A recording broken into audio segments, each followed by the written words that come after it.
quelqu'un à l'arrière!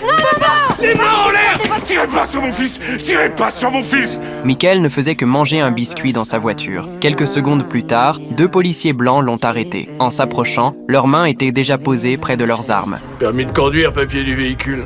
Ils sont dans la boîte à gants. Vous permettez que je les prenne? Et voilà, tenez. C'est votre voiture?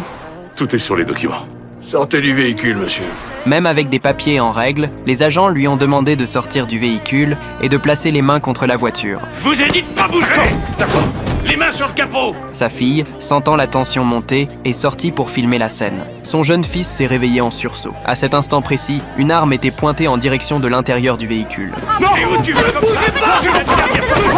Tu restes ici, ne bouge plus! Le cœur de Michael semblait s'arrêter. Il a demandé aux policiers de rester calmes, expliquant que sa femme était également policière, officière supérieure au sein du département de Los Angeles. L'atmosphère est devenue lourde. Les 2 agents ont hésité, puis ont finalement abaissé leurs armes. Pour éviter toute escalade, Reynolds a rendu les papiers, qualifiant l'incident de simple malentendu. Michael pensait que tout était terminé. Mais lorsque sa femme a vu la vidéo, son regard a changé. Je ferai mon possible pour qu'ils passent en conseil disciplinaire. Mais je suppose que leurs actes ne seront pas suivis de conséquences. Reynolds cumule déjà un certain nombre de plaintes. La quasi-totalité des gens qui ont dénoncé le comportement de Reynolds sont noirs ou métis. J'ai bien conscience de cette récurrence, mais je ne vais pas vous mentir. Cette affaire sera classée sans suite comme les autres. Pour eux, certainement.